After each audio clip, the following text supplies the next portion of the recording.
Hi అండి. Welcome to Sahi kitchen. ఈరోజు మనం 2 రకాల దోస రెసిపీస్ని చూసేద్దాము. ముందుగా శనగలతో దోసలు ఎలా తయారు చేసుకోవాలో చూద్దాము. ఈ శనగల దోస హెల్త్‌కి కూడా చాలా మంచిది. ఇంకా తినడానికి కూడా చాలా క్రిస్పీగా చాలా టేస్ట్‌గా ఉంటుంది.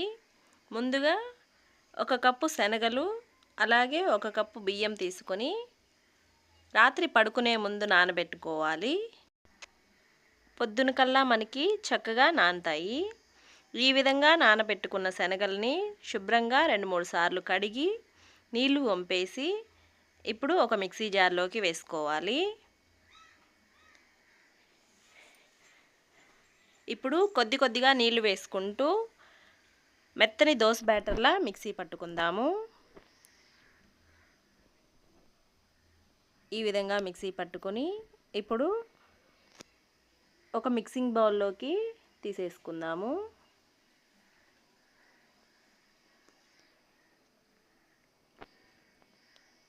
ఇప్పుడు ఇందులో రుచికి సరిపడా ఉప్పు, ఒక 1/2 టేబుల్ స్పూన్ వంట సోడా కూడా వేసుకొని ఒకసారి బాగా కలిపేసుకుంటే మనకి శనగల దోస బ్యాటర్ రెడీ అయిపోయింది. ఇప్పుడు దోసలు వేసేసుకుందాము. ఈ దోసల్ని మనం ఇన్స్టెంట్‌గానే వేసేసుకోవచ్చు. మనకి ఇక్కడ పిండి పులవాల్సిన అవసరం కూడా లేదు.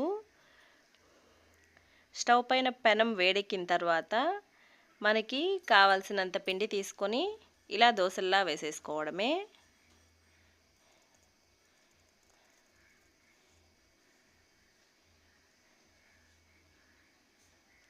దోస ఇలా కొద్దిగా కాలిన తర్వాత పైన కొంచెం నూనె వేసుకొని 2 వైపులా మంచిగా ఫ్రై చేసుకొని తీసేసుకుంటే ఎంతో టేస్టీగా ఉండే శనగల దోస రెడీ అయిపోయింది. చూసారు కదా, టేస్ట్ అయితే అదిరిపోతుంది. తప్పకుండా మీరు కూడా ట్రై చేయండి. ఇలా మరిన్ని రెసిపీస్ కోసం మన ఛానల్ని సబ్స్క్రైబ్ చేసుకోండి.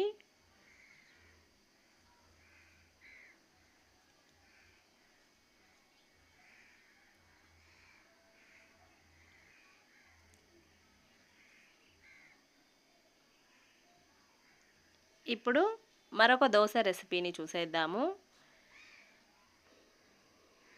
ముందుగా ఒక మిక్సింగ్ బౌల్ తీసుకొని అందులోకి 1 కప్పు బియ్యపు పిండి, అలాగే 1 కప్పు శనగపిండి,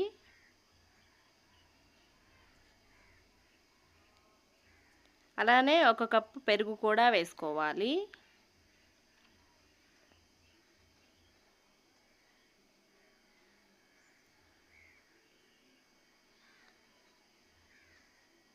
ఇందులోనే రుచికి సరిపడా ఉప్పు కూడా వేసుకొని వీటన్నిటిని ఒకసారి బాగా కలిపేసుకోవాలి.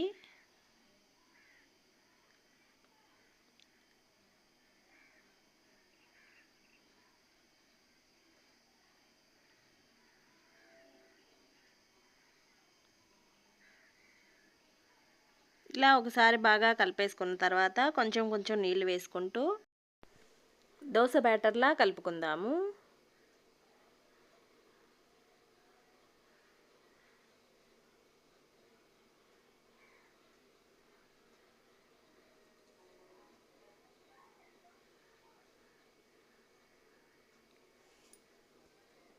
పిండి మొత్తాన్ని ఎక్కడా ఉండలు లేకుండా చక్కగా కలిపేసుకుందాము.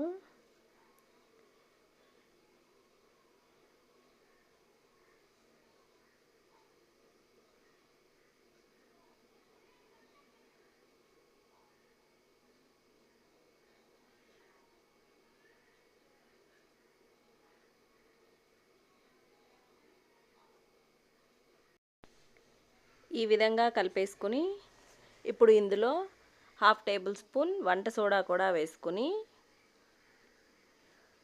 బాగా కలిపేసి పక్కన పెట్టేసుకుందాము. ఇప్పుడు మనకి దోస బ్యాటర్ రెడీ అయిపోయింది. ఇప్పుడు దోస వేసేసుకుందాము.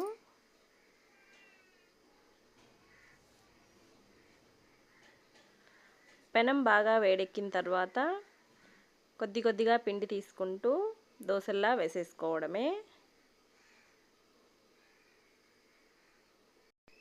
ఈ దోస కూడా మనకి చాలా చాలా క్రిస్పీగా అండ్ టేస్టీగా ఉంటుంది. ఈ విధంగా ఒకవైపు కాలిన తర్వాత పైన కొద్దిగా నూనె వేసి రెండో వైపు తిప్పుకొని రెండో వైపు కూడా కాల్చుకోవాలి.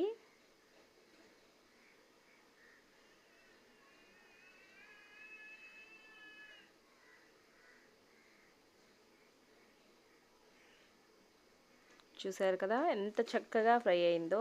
చాలా చాలా టేస్ట్‌గా ఉంటుంది. అంతే అండి.